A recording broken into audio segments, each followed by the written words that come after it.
In addition to fighting against infection, basophils में और भी बहुत सारी इनकी बहुत सारी functions है.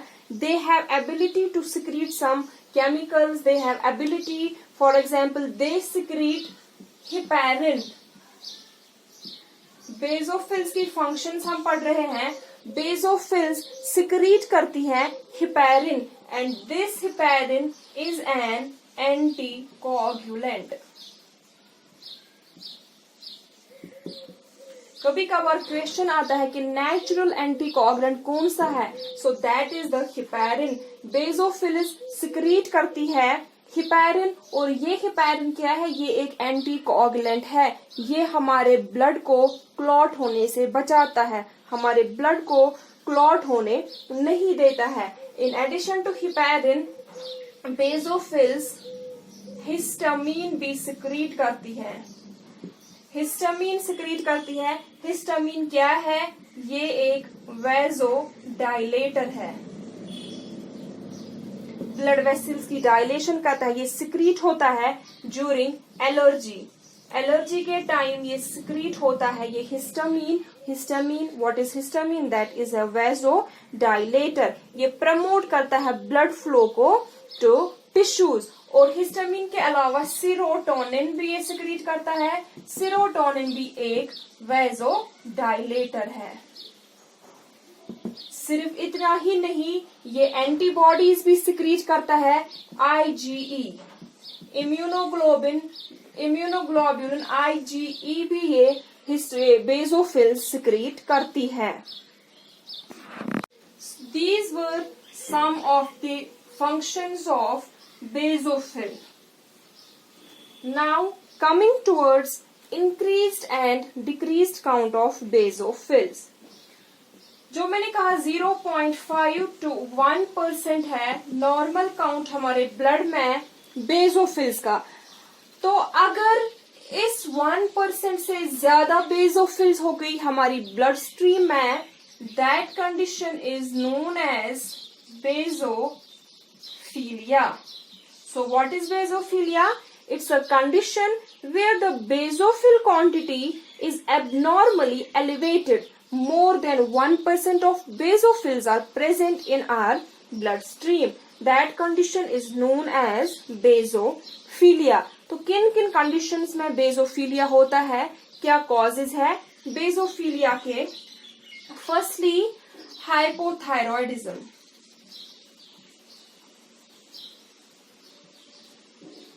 अगर हाइपोथायरॉयडिज्म होगा, दैट्स लो थायराइड हार्मोन होगा, तो उस कंडीशन में बेसोफिलिया होता है.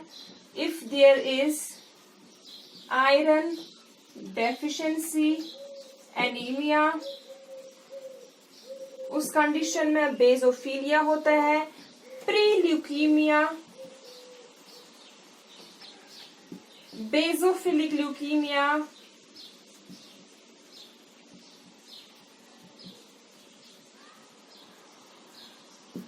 if there is autoimmune inflammation,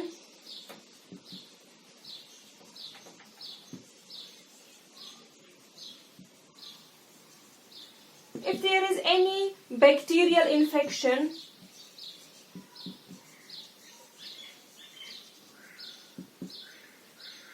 or myeloproliferative disorders.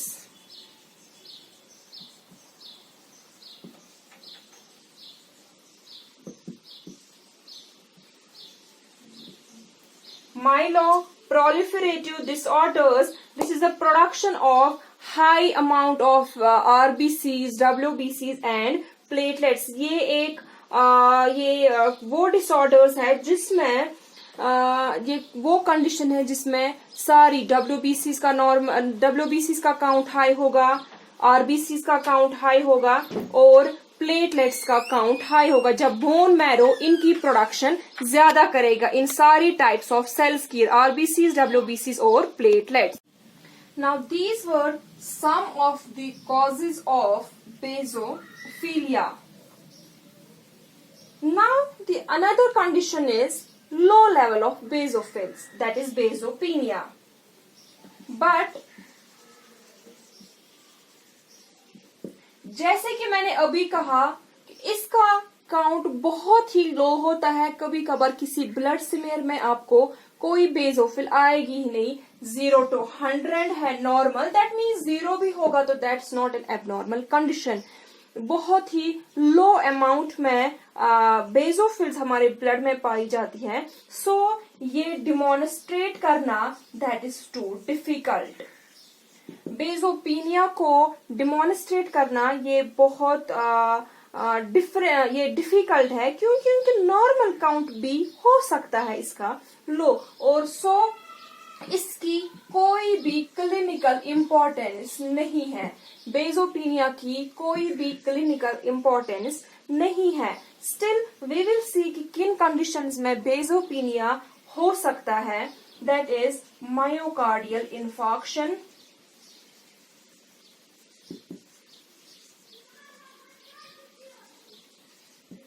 बेसोपिनिया इस कंडीशन में हो सकता है, या you can say pyogenic infection,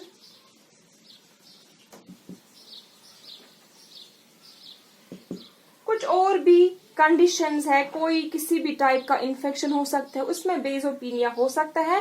but इसकी बेसोपिनिया की कोई भी क्लिनिकल इम्पोर्टेंस नहीं है।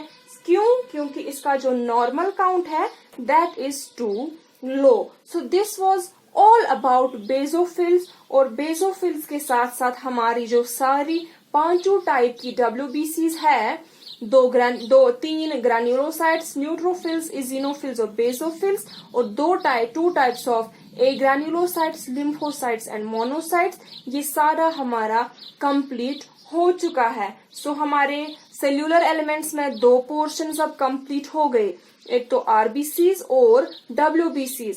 Now we are remained with platelets, or you can say thrombocytes. So in the next lecture, inshallah, we will talk about platelets. Till then, take care. Allah Hafiz.